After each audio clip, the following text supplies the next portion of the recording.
Kasi nakakapagtaka na ang dami nilang oras na bigyan ng oras ang impeachment ni VP Sara, okay? Pero wala silang oras na pag-usapan yung mga kasamahan nila sa Kongreso na na-involve din sa nakawan sa flood control projects. Oo. Napaka-selective. Ano pong mako-comment nyo dun? Actually, direct answer there is, ang sinasabi nila noon, hindi gagawa ng pagdinig ang Kongreso dahil meron ng ICI. Pero ngayon na tapos na ang ICI, wala nang dahilan na hindi simulan muli ng Kongreso ang pagdinig. Tama. That's to quote the good Congressman of Bicol Cerro Party List, Terry Redon.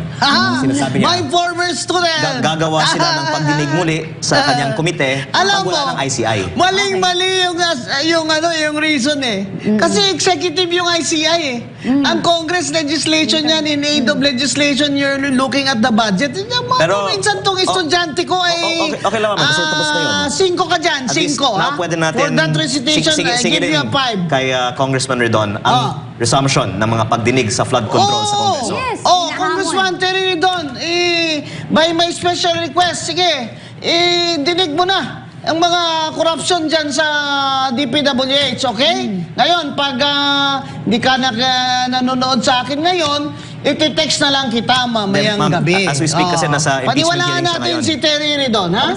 Ongoing kasi yung impeachment hearing ngayon kaya hindi siya nanonood. Okay. Impeachment, Congressman Libiste. Ano pong ang mga reaction nyo sa impeachment na ito against VP Sara? Actually, ang masashare ko sa inyo, secret lang, is yung impeachment na yan, aksaya lang ng panahon kasi walang pag-asa sa Senado. Correct. 16 votes ang kailangan, mga kababayan. Ayon sa konstitusyon, sa pagtanggal ng impeachable officer, 16 senators. Sa ngayon, 15 lang sila at sinabi sa akin ni Senator J.B. Ejercito na hindi siya sangayon dyan sa impeachment. So, 14 na lang ang number nila. 14 is number 14.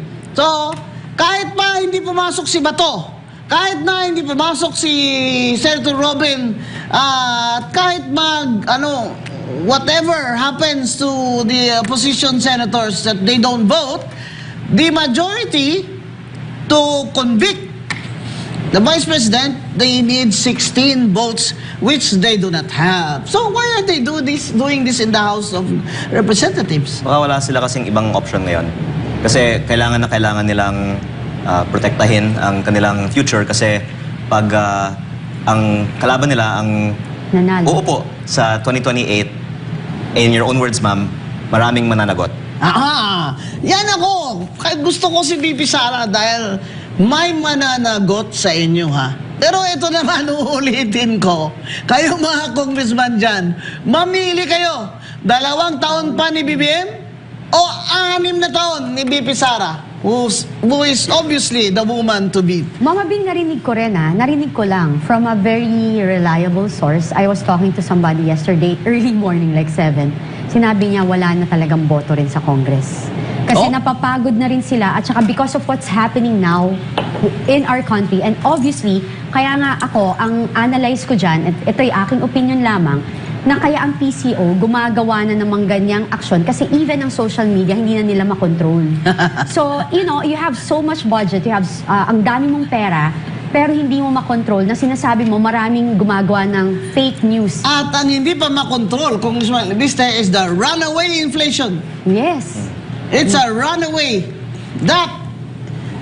That's why I said this fuel crisis and inflation is the nail on the coffin of BBM in 2028. Mga kababayan, abangan natin itong impeachment.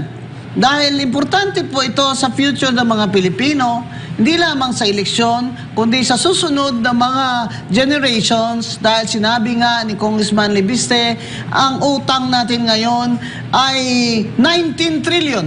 At hindi na po yan kayang mabayaran ng administrasyon, BBM, kaya kawawa po ang sunod na Pangulo at administrasyon. Sa totoo lang, kawawa talaga ang susunod na uupong presidente kasi napakaraming problema na kanyang susolusyonan. Kaya dapat yung mga susunod nating iboboto ngayong eleksyon sa 2028, talaga namang magiging, kasangga ng magiging Pangulo natin na willing tumulong para umasenso. Kahit man lang sa konti, sabi nga nila, baby step kong. Diba? We need to start from somewhere.